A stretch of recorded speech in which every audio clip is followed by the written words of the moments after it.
ଆସନ୍ତୁ ଆମ୍ଭେମାନେ ଜାଣିବା ଯୀଶୁ ମଦ ପ୍ରସ୍ତୁତ କରିଥିଲେ।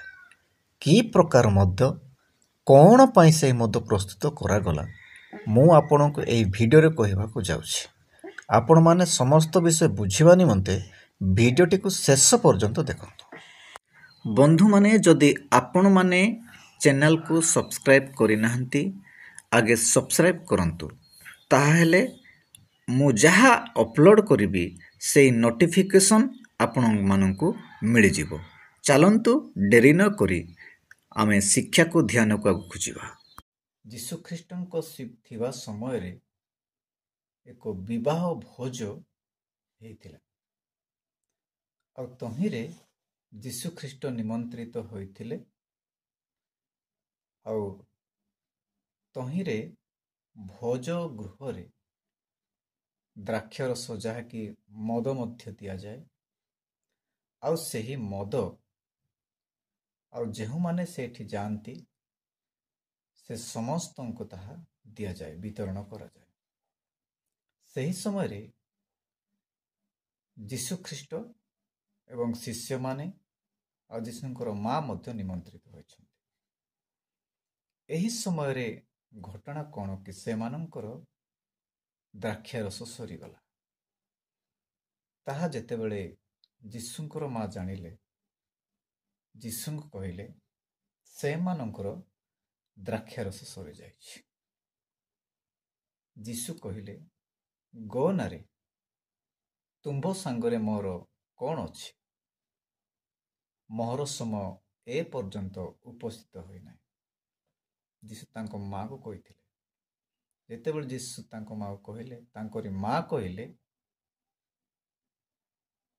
ସେହି ଲୋକମାନଙ୍କୁ କହିଲେ, ଶିଷ୍ୟମାନଙ୍କୁ କହିଲେ, ସେ ଯାହା କହୁଅଛନ୍ତି ତାହା ତୁମ୍ଭେମାନେ କର। ଦୁଃଖର କଥା, ବିବାହ ଭୋଜ ଚାଲିଛି, ସେହି ସମୟରେ ଦ୍ରାକ୍ଷାରସ ଯଦି ସରିଯାଉଛି, ଅନେକ ଲୋକମାନେ ନିରାଶ ହତାଶ ମଧ୍ୟ ହେବେ, ଯେହେତୁ ପିଇବା ନିମନ୍ତେ ସମସ୍ତେ ଇଚ୍ଛା କରନ୍ତି। ସେହି ସମୟରେ ଯୀଶୁଙ୍କ ପାଖକୁ ସେମାନେ ଯେତେବେଳେ ଗଲେ, ଯୀଶୁ ତାଙ୍କୁ କହିଲେ, ତାଙ୍କର ଯିହୁଦୀମାନଙ୍କର ରୀତିନୀତି ଅନୁଯାୟୀ 6 ଗୋଟି ପଥର ଜାହାଳା ରଖାଯାଇଥିଲା।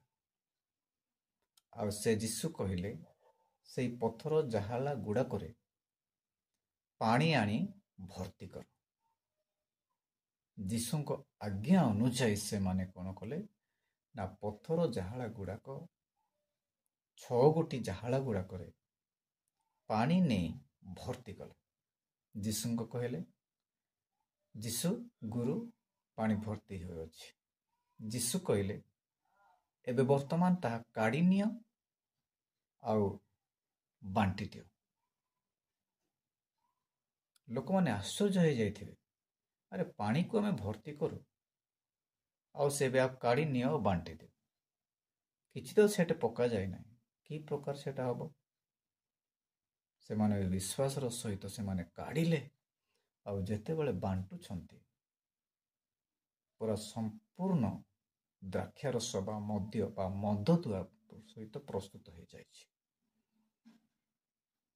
ଆଉ ଯେଉଁମାନେ ତାହା ପାନ କଲେ ସେମାନେ ଆଶ୍ଚର୍ଯ୍ୟ ହେଲେ, ବାପ ରେ ବାପ, ଏ ପର୍ଯ୍ୟନ୍ତ ଏତେ ଭଲ ଦ୍ରାକ୍ଷାରସ ବା ମଦ ରଖିଛ।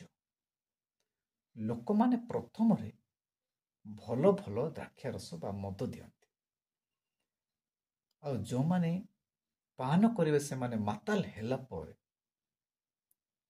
ପୁନର୍ବାର ଯେତେବେଳେ ମାଗିଲେ, ମାନେ ଶସ୍ତା ଦ୍ରାକ୍ଷାରସ ବା ଉତ୍ତମ ଦ୍ରାକ୍ଷାରସ ଯାହାକି ନୁହେଁ, ପାଣିଚିଆ ବା ପାଣିଆ ସିଷ୍ଟମରୁ ଦେଲେ ମଧ୍ୟ ସେମାନେ ପିଇବେ ହିଁ ପିଇବେ, ଆଉ ହଁ ଦେଲା ତ ବୋଲି ଭାବିବେ, ସେହିପରି କରନ୍ତି। କିନ୍ତୁ ଏବେ ପର୍ଯ୍ୟନ୍ତ ତୁମେ ଉତ୍ତମ ଦ୍ରାକ୍ଷାରସ ରଖିଛ, ମାନେ ପୂର୍ବରୁ ଯାହା ଥିଲା ତାଠୁ ବଳକାର ଦ୍ରାକ୍ଷାରସ ଏଟା ହେଇଯାଇଛି, ବନିଯାଇଛି। ଦେଖନ୍ତୁ, ଏହାକୁ ହିଁ କହନ୍ତି ଯୀଶୁ ଦ୍ରାକ୍ଷାରସ ବନେଇଥିଲେ ବା ମଦ ବନେଇଥିଲେ। ଅନେକ ଲୋକମାନେ କହନ୍ତି ଯେ ଯୀଶୁ ଖ୍ରୀଷ୍ଟ ତ ମଦ ବନେଇଥିଲେ। କ'ଣ ପାଇଁ ବନେଇଥିଲେ? ଏହାର ମୁଖ୍ୟ ବିଷୟ ହେଉଛି, ସେ ଯୀଶୁ ଲୋକମାନଙ୍କୁ ଏ ଆଶ୍ଚର୍ଯ୍ୟ ବିଷୟ ଦେଖେଇବା ନିମନ୍ତେ ଏହି ମଦ ବନେଇଥିଲେ। ନହେଲେ ମଦ ପିଅ ବୋଲି ବନେଇ ନାହାନ୍ତି। ଆଶ୍ଚର୍ଯ୍ୟ ବିଷୟ ଯୀଶୁଙ୍କ ଦ୍ୱାରା କି ପ୍ରକାର ଆଶ୍ଚର୍ଯ୍ୟ ବିଷୟ ହେଉଛି ତା ଦେଖେଇବା ନିମନ୍ତେ। ପ୍ରିୟ ବନ୍ଧୁଗଣ, କେବଳ ପାଣି ଭର୍ତ୍ତି କରି ତାହା ବାଣ୍ଟି ଦିଅ କହିଲେ ତାହା କ'ଣ ମଦରେ ପ୍ରସ୍ତୁତ ହେବ? ସାଧାରଣ ବିଷୟ। ଆପଣ ଭାବି ଦେଖନ୍ତୁ, ଏଥିରେ ଜଣାଯାଉଛି ଯୀଶୁ ଖ୍ରୀଷ୍ଟ ଜଣେ କିଏ? ମାନେ ସାଧାରଣ ପାଣି ଭର୍ତ୍ତି କର ପୁଣି ବାଣ୍ଟି ଦିଅ, ପୁରା ଅରିଜିନାଲ ମଦରେ ତାହା ପ୍ରସ୍ତୁତ ହେଇଛି।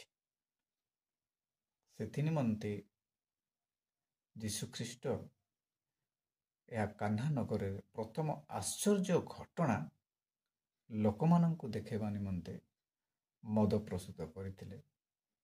ଏହା ନୁହଁ ଯେ ଯୀଶୁ ଖ୍ରୀଷ୍ଟ ମଦ ପ୍ରସ୍ତୁତ କରି ସର୍ବ ସମୟରେ ପିଅ ବୋଲି କହନ୍ତି ନାହିଁ।